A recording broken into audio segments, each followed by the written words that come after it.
Hello, and welcome back to the Caliphs, the rise and fall of Arab power. My name is Zaid Wahab, and today we are going to discuss the Ummah's foreign affairs under Haroon al Rashid. Effectively, this will be all about the war between the Caliphate and the Byzantine Empire, with a bit of material on an attack by the Khazars and a few mentions of the Caliph's relationship with other powers at the time. Although tensions between the Greeks and the Arabs had eased palpably since the Abbasid Revolution, al-Rashid brought back the struggle against the Christian Empire in a big way, portraying his crusade against them as an important part of Islam itself. At least, that's what we hear in some questionable testimony, and we'll explore why we might want to be a little bit more critical with accounts of this nature. Episode 51, Holy Warrior.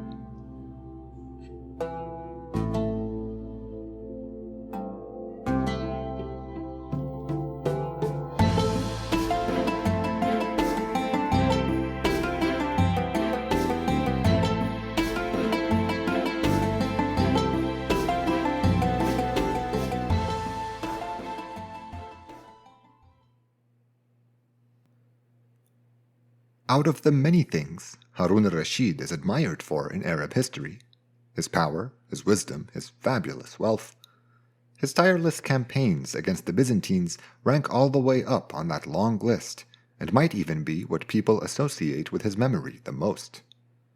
With al-Rashid in charge, all of a sudden it goes unquestioned that relentless warring against these ancient foes wasn't just a natural stance for the Ummah to take, but one of the Caliph's foremost responsibilities, and a sure mark of his religious devotion. It's such a slick transformation that it mostly goes without comment. But if war against the Byzantines had always been one of the Caliph's core duties, did that mean that all of al-Rashid's predecessors had fallen short? There is certainly no indication that the relative peacefulness on that front during their reigns upset anyone. In fact, the only religious-sounding political demands we come across during the early Abbasid dynasty were the ones their Hashemite kin made for a descendant of the Prophet to lead the caliphate instead, usually shortly before they were slaughtered. The closer we look at this newfound celebration of hostility against the Byzantines under al-Rashid, the less sense it makes. There is definitely more activity on the battlefield during his time in charge, but there were also periods of truce. Much of the action was pretty limited, and the big stuff ultimately didn't lead to any lasting advantage for the caliphate. I think there's something more going on with our history, and after covering all we have on the subject, we'll examine how the effects of state propaganda may be to blame for distorting the way al-Rashid was captured for posterity. Since the Byzantines are a big part of our story today, I'm going to step outside our histories a little to augment what we find in the Arab sources. I'm no expert on the subject, however, and will just be relying on some material left to us by a Greek priest historian who was around during these war-filled years, Theophanes the Confessor, and another named George the Monk, who lived about a century later, closer in time to the earliest Arab authors. Let's open with a short recap of what's been going on with the Byzantines vis-à-vis their struggle against the caliphate. There's probably no reason to go all the way back to the days of the rightly guided caliphs, and even Umayyad times can be summed up in a few short sentences. Things went pretty bad for the Byzantines up until about 720, when Leo III became emperor and successfully defended his capital from a badly organized Arab campaign. Over the next decade or so, the Byzantines regained their vigor on the battlefield, while the Arabs suffered through a string of lousy caliphs. By the time Hisham was comfortably in control, well-drawn battle lines had emerged, with the Ummah establishing defensive positions along the Cilician plain and in the mountains further east, places like Marash, Al-Hadath, and Malatya, all three of which we've mentioned in passing before. The Byzantine Emperor Constantine V took good advantage of the Third Fitna and the Abbasid Revolution, using their chaos to raid and demolish several of these Arab fortifications, though he never ventured further into the caliphate, and the Arabs invariably rebuilt their positions. Constantine's son, Leo the Khazar, did mount an invasion of Syria early in al-Mahdi's reign, but things went downhill for the empire in a hurry after his sudden death of fever in the year 780. Leo's successor was meant to be his 9-year-old son, Constantine VI. Given his youth, however, his mother Irina ruled as empress consort in his stead, and although she will last way longer than anyone counted on, the precariousness of this arrangement led to more instability than usual. I'm just speculating here, but it may have been a contributing factor to the defection of a key Byzantine general to the Arab side during Haroon al Rashid's victorious invasion in 782. His campaign ended with Irina agreeing to pay the umma tens of thousands of gold coins every year, a triumph which boosted the young al-Rashid's reputation within the caliphate and earned him a place in the Abbasid line of succession. It's not clear whether this truce was just a way for the empress to bide her time, or if the sum simply exceeded what the Byzantine treasury could afford. Either way, Irina decided to stop paying tribute 3 years later in 785, the year al-Mahdi passed away, perhaps incidentally, perhaps not. The Arab response was a small campaign into Byzantine Armenia, with no real follow-through after that. So in 786, just a few months before Haroon came to power, the empire took things a step further. The Byzantines razed al-Hadath, or Adata, that frontier fort which al-Mahdi had rebuilt following its previous sacking by Leo. The Arabs mounted a summer raid that year as well, their first since the short-lived truce with the empire, and our sources don't say very much about what was probably a very limited operation. This was the state of affairs which Haroon al Rashid inherited when he became caliph. Now, although his mother al-Khayzuran and his mentor Wazir Yahya al-Barmaki ran the state during his early years, we are told al-Rashid took a deep interest in Byzantine affairs. This makes sense, considering his background. After all, he had achieved renown for his successful exploits against the empire about 5 years earlier. His first move was a bold reorganization of the northwestern border of the caliphate, combining northern Syria and Mesopotamia into a new province named Al-Awasim, or the Strongholds, with its capital at Manbij. Arabs were encouraged to move there, and some tribes and communities were relocated wholesale. Whereas other provinces had to send money back to Iraq, tax revenue from Al-Awasim was used entirely to finance its defense. The caliph was so invested that at some point in his reign, al-Rashid even relocated his court from Baghdad to al-Raqqa in central Syria to be closer to the action against the Byzantines. You can find a map on the episode's page detailing the region between the two powers and highlighting some of the locations I've mentioned thus far. The creation of Al-Awasim took place around the time of the Ummah's first major assault into Byzantine territory, in 788, 2 years into al-Rashid's reign. The Arab sources don't really have much to say about this actually, and they treat it like any other summer raid, or Sa'ifa. Al-Tabari, for example, only notes the name of the commander who led it.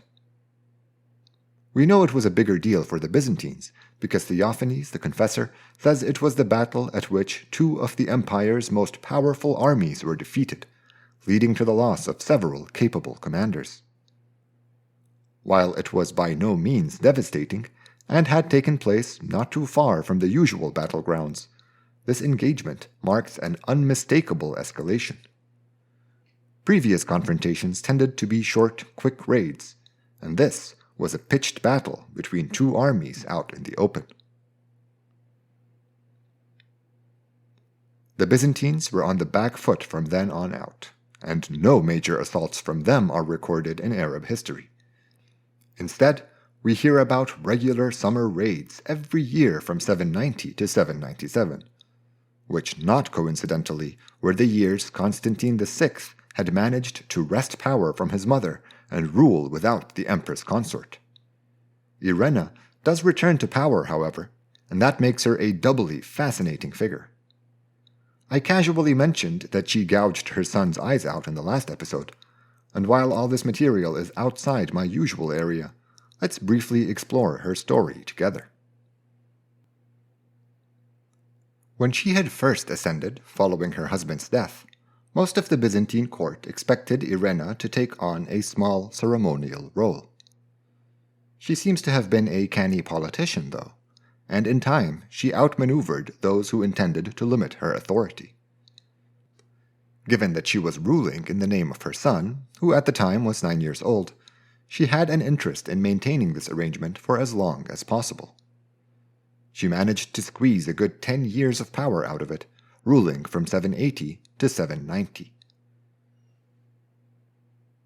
Irena pushed for her own policies, even when they clashed with those of her predecessors.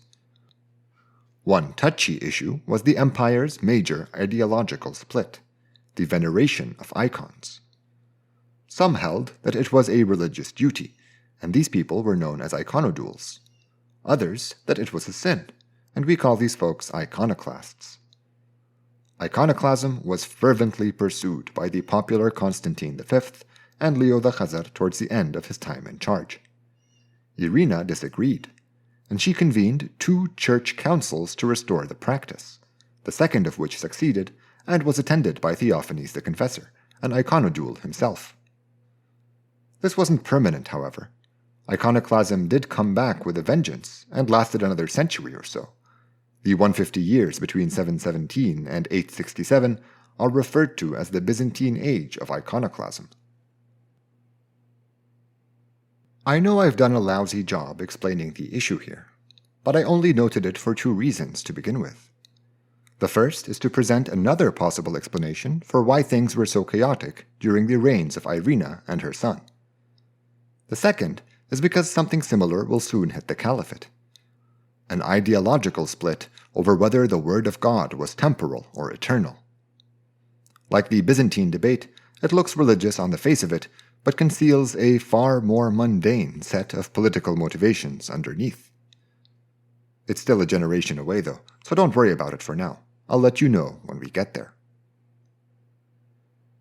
Another interesting thing about Irena actually ties into a topic we'll bring up towards the end of the episode: her relationship to the budding Carolingian Empire.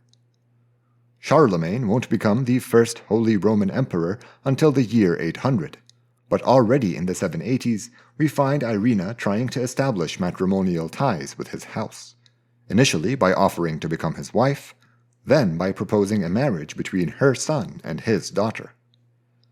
These weren't some half-baked notions either. It seems like the first proposal was only frustrated by a member of Irena's court, and the second was scuppered by the empress herself, who worried that the formalization of those ties would give her son Constantine more power than she could keep in check. She called the engagement off in the late 80s, and by 790, a mutiny by some deeply iconoclast troops removed Irena from power and installed Constantine on the throne. Constantine VI had a rough time as emperor, and his Wikipedia page reads like a great telenovela plot. His armies constantly lost to the Arabs on the battlefield, and the warring was so one-sided that al Rashid himself led the summer raid in 797, the first time he did so during his reign. Given his strong reputation as the warrior caliph, I was surprised that it took him this long, about a dozen years, to personally lead an attack, and that the affair he chose was so tame. Anyway, it wasn't the caliph's wrath which brought an end to the emperor, it was his mother's. In the same year al Rashid led the Ta'ifa, 797, Irena managed to organize a conspiracy to capture, imprison, blind, and then exile her son. You heard that right, but before you recoil at how uniquely evil this was, you should know that it was like standard operating procedure at the time, and Constantine had done the same to his uncles, then some religious figures who had protested, and finally a few of his generals as well. It's worth remembering that Haroon's mother, al-Khayzuran, was also accused of murdering her son al-Hadi. While I dismissed the idea that al-Khayzuran had anything to do with her son's death by saying that history loves to blame powerful women, Irina's is one of the few cases in which we find a preponderance of evidence for such a shocking deed. After 7 years away from power, one of the first things Irina did now that she was back in charge was enter into a new truce with the Arabs. And starting in 798, we don't hear about any more raids from their side. This peace gave her some room to deal with the Bulgars and other threats to her realm. It provided the umma with tribute once again, and it presents us with the perfect opportunity to leave Byzantium to discuss another old foe of the caliphate who began acting up that same year, the Khazars.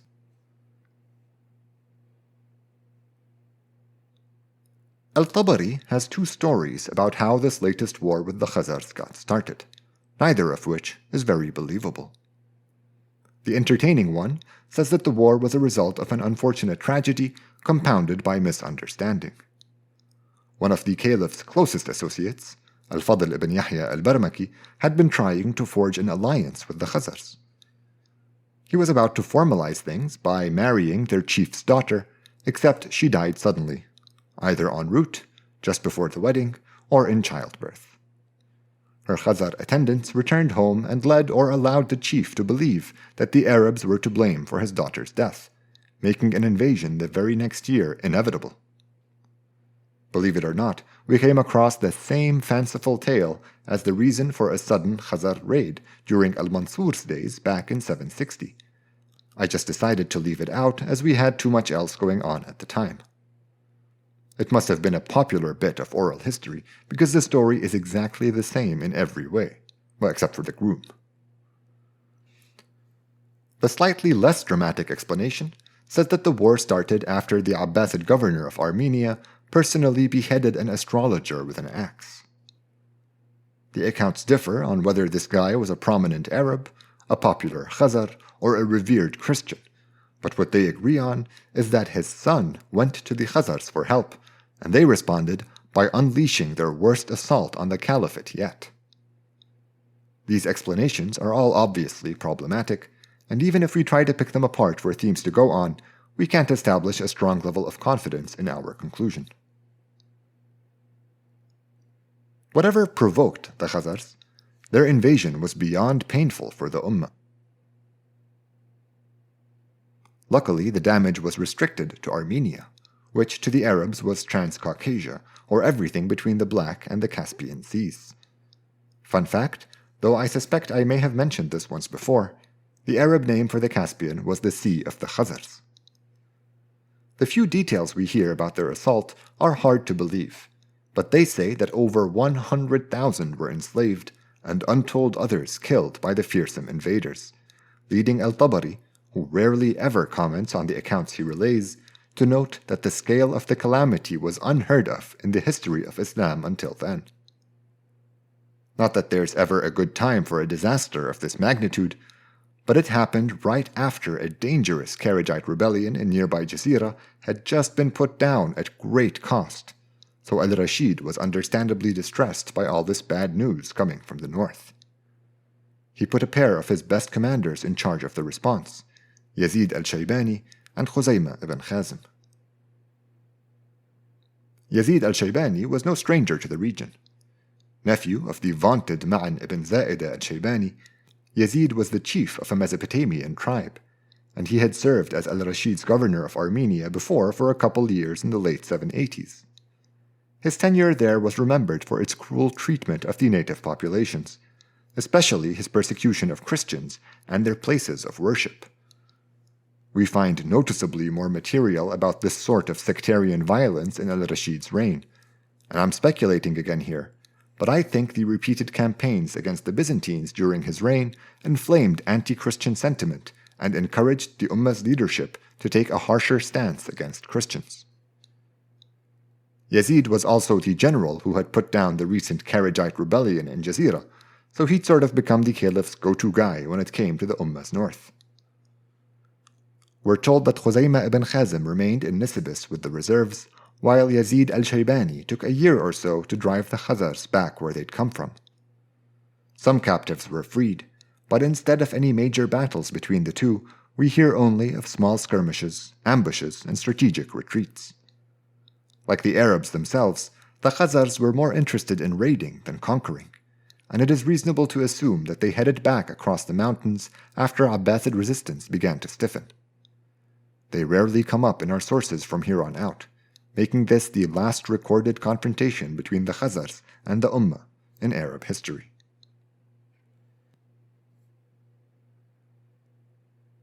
Now that we're done with that brief and violent interlude, let us return to the Byzantines. Irina's second reign lasted only 5 years, and in 802 her ambitious finance minister Nikephoros found enough supporters in court to usurp the throne. He quickly reversed most of her policies, an important one for our purposes being his ending of the truce between the empire and the caliphate. We're about to start an entertaining tale that has been somewhat mythologized in Arab history, and it's worth noting how both the Arabic and Byzantine sources relay what's about to take place. I'll start with the well-known version found in Al-Tabari before turning to what George the Monk says about the same war. Al-Tabari tells us that Nikephoros wrote an insulting letter to Haroon al Rashid, and the story is so well known that I readily came across an English translation online. The letter went, quote, "From Nikephoros, king of the Greeks, to Haroon, king of the Arabs. The empress who preceded me considered you a rook and herself a pawn. She agreed to pay a tribute that was twice what you yourself should have been paying to her. So much for a woman's weakness and stupidity. As soon as you have read my letter, refund to us all that you have received from Irina, and in addition send as much more as possible as a ransom. For if you do not, the sword shall lay between us." I love the different ways in which our oral narrations stress the caliph's rage as he was reading this letter. Some say he fumed and his face turned a dark shade of red. Others that nobody would dare look him in the eyes for the whole day. Eventually, when asked by a secretary if he'd like to dictate a reply, al-Rashid ordered the quill and paper be brought to him instead, so he could personally respond. He wrote, quote, "From Haroon al Rashid, commander of the faithful, to Naqfur, dog of the Romans. I have read your letter, O offspring of a heathen womb. You shall behold my answer before you hear it." That last sentence was just the old-timey way of saying I'll see you on the battlefield. And sure enough, in 803, the caliph prepared a large army to personally lead into battle against the Byzantines. The most popular Arab version proceeds to mash up the next few campaigns into one long and victorious thrashing of the Greeks. Basically, it says the caliph destroyed their armies and captured the all-important city of Heraclea, after which Nikephoros begged for the truce to be restored. Al-Rashid generously accepted, but as he was leading his massive armies home, the dishonest emperor broke the terms of the agreement and had to be punished once again. The caliph thus set off on another campaign against the Byzantines. There are a couple long and eloquent poems glorifying his triumph, and the story ends with Nikephoros agreeing to pay more tribute than he was originally asked for. I left out a duel between two Greek and Arab commanders and a bunch of other epic details, but I'm sure you'll agree it's quite a story. Now for George the Monk's rendition. It quotes a letter supposedly sent to the caliph by the emperor, as al-Rashid was menacing, totally unprovoked, towards Amorion, a provincial capital. Nikephoros wrote, quote, "Why are you pleased with wrong deeds and bloodshed, and are not content with your own property, but break the old paternal oaths? Which prophet or divine teacher has taught you to do so? Has not your prophet Muhammad preached to you to call the Christian your brother, and treat him like a brother?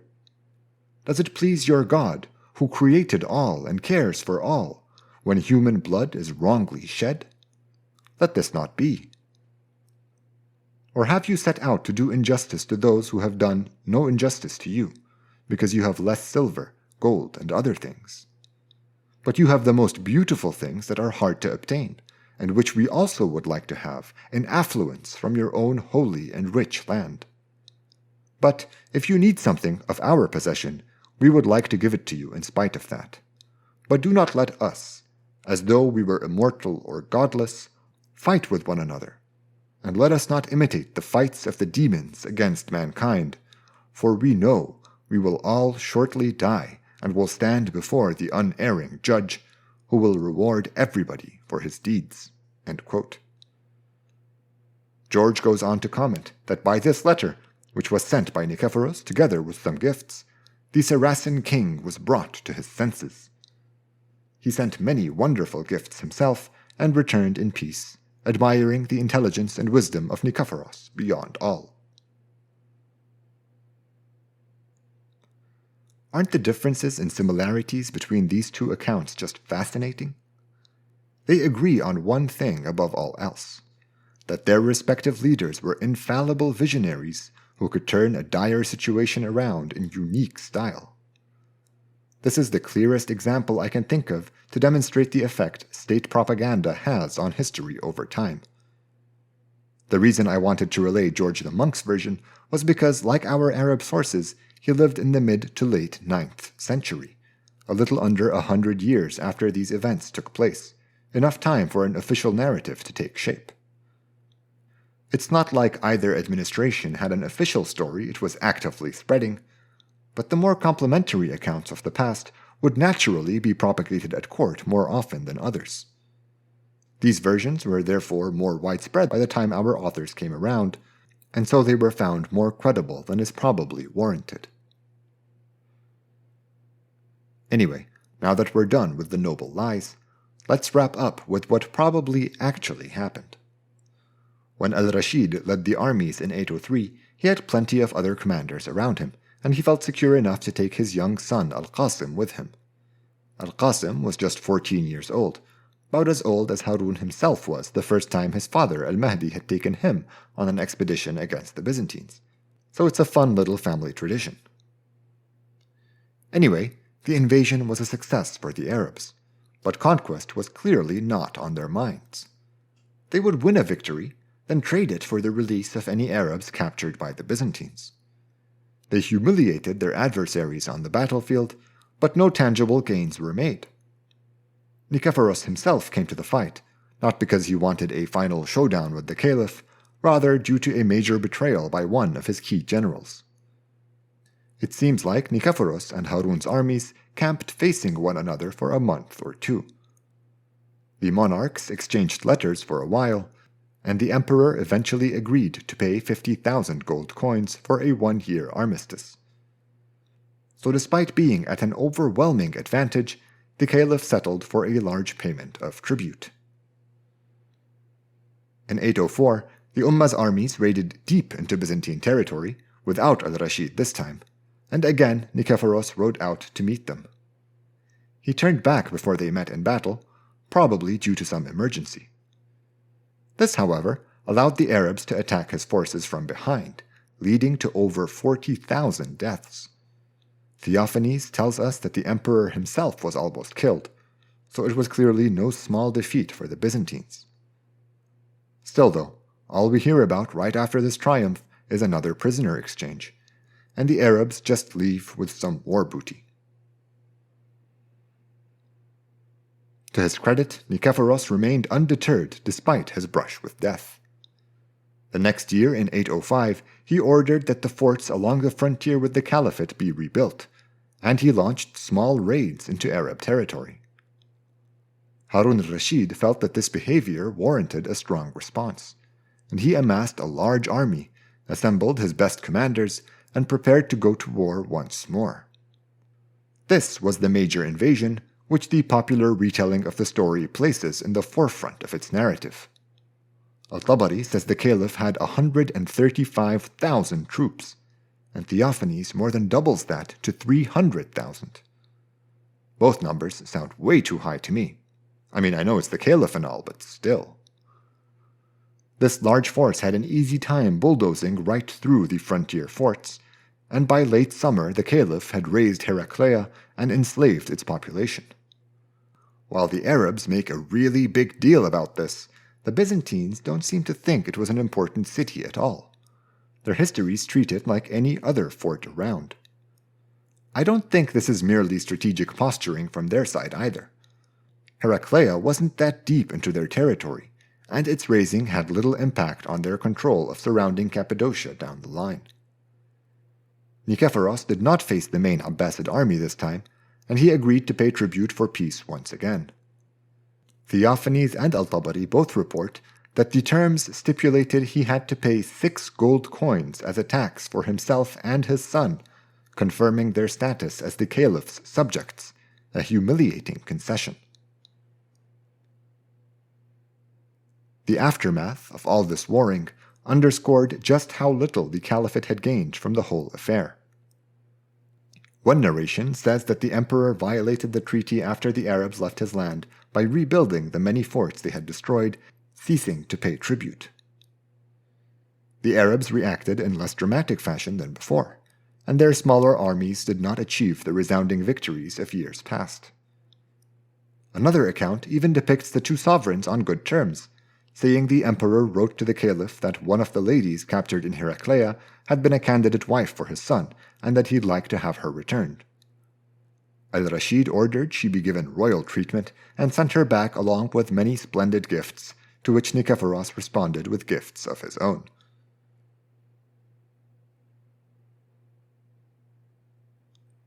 Now that we've covered all the material on the Byzantines during Al Rashid's time in charge, I hope you are as underwhelmed as I am. In our sources and Arab history more generally, Haroon al Rashid is remembered as this great scourge of Byzantium. However, even a cursory reading of the oral material quickly reveals just how flimsy the basis of that reputation really is. Last time, I mentioned a narration which praises Haroon for having alternated between leading the Hajj and the war against the Greeks every year. We now know that in fact he only went 3 times during his whole reign, and each of those affairs was greatly exaggerated in subsequent retellings of what took place. But what really gets me isn't that he wasn't there personally, nor that he gets more credit than he deserves. It's that despite thrashing their armies repeatedly while they were at their weakest, absolutely no progress was made in terms of conquest or long-term strategic gain. He could have achieved so much more with his land armies, like conquering an actual city like Caesarea or Amorion instead of a fort town like Heraclea. He even had a navy. Instead of sending it to besiege the empire's capital, he had them raid Cyprus and Rhodes. Even when their opponents' defenses crumbled, the caliph's armies were interested in nothing beyond booty, slaves, and tribute. I'm quite disappointed in Haroon al Rashid's overall approach to this conflict with the Byzantines and find it lacking in vision. His propaganda game was strong, though, and his contemporaries and their descendants all praise his memory as the umma's sword and shield in a successful war against eternal, unconquerable adversaries. Before we wrap up the episode, there are a couple more powers who bear mentioning since we're on the subject of foreign relations during Al Rashid's reign. While researching this episode online, I learned that the caliph comes up briefly in some Chinese histories from the Tang era, who name him Alun. I'm not sure what they say, though there are mentions of gifts being exchanged with his rich caliphate. Accurate estimates for global GDP ratings in the late 8th century are hard to come by, but Tang China and the Abbasid Caliphate were comparably rich, both way ahead of any other states, and had about 10 times more silver and gold per capita than the Byzantines. Finally, starting at the turn of the 9th century, there was a new power in Europe with the rise of Charlemagne and the Carolingian Empire. It seems Charlemagne's conquest of Italy was what brought him into contact with the Arabs, who dominated the Mediterranean around this time, and we hear of various gifts and ambassadors exchanged between his empire and the caliphate. 2 memorable gifts were an African elephant named Abul Abbas sent to the new emperor, along with a sophisticated mechanical clock which ran on water. A few sources claim there were attempts to form a military alliance, either against the Byzantines or the Andalusians, but a joint attack on either never came to fruition. The positive relationship between the two leaders probably contributed to Haroon al Rashid's fame in the West, as no other caliph had established diplomatic ties in Europe before him.